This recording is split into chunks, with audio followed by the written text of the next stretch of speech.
नमस्कार, मेरा नाम डॉक्टर अश्विनी बंसल है। मैं हार्ट सर्जन हूँ यहाँ इंडस हॉस्पिटल डेराबस्सी मोहाली में। अभी जब विंटर शुरू हो गए हैं तो हमारे कई पेशेंट्स की कंप्लेंट्स आती हैं कि जिनका बीपी बढ़ जाता है या वो हमारे से प्रिकॉशंस का डिमांड करते हैं कि किस तरह के प्रिकॉशंस लेने चाहिए। तो हमने सोचा कि इस वीडियो के माध्यम से हम अपने जो पेशेंट्स हैं या जो पब्लिक है उसको हम अवेयरनेस दे सकते हैं regarding heart problems in winters. So why winters causes more heart problems, उसके साइंटिफिक कारण हैं कि जब सर्दियां बढ़ती हैं तो सर्दी की वजह से बॉडी की आर्टरीज़ जो हैं वो स्पाज़म में चली जाती हैं या नैरो हो जाती हैं रिलेटिवली, तो इसकी वजह से ब्लड का रेजिस्टेंस बढ़ जाता है। वो रेजिस्टेंस बढ़ने से बीपी बढ़ जाता है। तो नॉर्मल जो जिनका बीपी बॉर्डर लाइन चल रहा है उनका विंटर्स में बीपी हाई होने के चांसेस हो जाते हैं।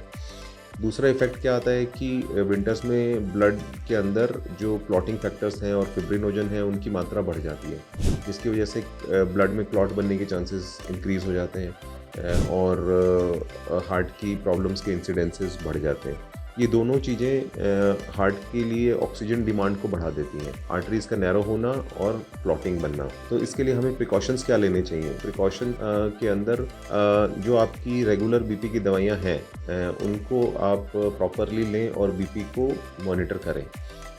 आप अगर आप नॉर्मली जो आप मॉनिटर करते हैं उसकी फ्रीक्वेंसी बढ़ा दें, एटलीस्ट डेली मॉनिटर करें या एक दिन छोड़ के मॉनिटर करें। और दूसरा, हाइड्रेशन इज़ वेरी इंपॉर्टेंट कि अगर जब बॉडी डिहाइड्रेटेड रहती है तो क्लॉटिंग फैक्टर्स की वजह से क्लॉट बनने के चांसेस ज़्यादा हो जाता है। विंटर्स में पानी का इंटेक कम होता है, तो हाइड्रेशन इज़ वेरी इंपॉर्टेंट। और जो आपको प्रिकॉशंस रखने चाहिए कि खाना खाने के तुरंत बाद में वॉक करने के लिए ना आ जाएं, थोड़ा गैप लें, क्योंकि विंटर्स में काफ़ी बॉडी का ब्लड जो होता है वो गट की तरफ डाइवर्ट हो जाता है और हार्ट की कॉर्नरीज़ के लिए ब्लड की मात्रा कम रहती है, तो इमीडिएटली वॉक नहीं करना चाहिए।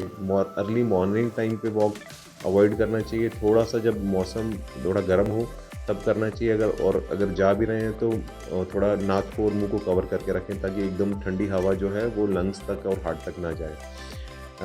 इसके अलावा कुछ अर्ली वार्निंग साइंस हैं जो आपको पता होने चाहिए। एटिपिकल साइंस जैसे हार्ट के, अगर आपको सर्दी के टाइम में भी पसीना बहुत ज़्यादा आ रहा है या स्वेटिंग बहुत ज़्यादा हो रही है विच इज़ एबनॉर्मल, तो यू शुड, और पहले से हमारे को हार्ट की प्रॉब्लम का पता है या अंदेशा है, तो अपने डॉक्टर के पास जाके ईसीजी और बाकी टेस्ट कराने चाहिए।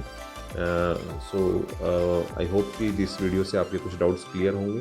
कुछ और आपके सवाल हों तो आप हमारे पास कमेंट करके हमसे पूछ सकते हैं। Thank you.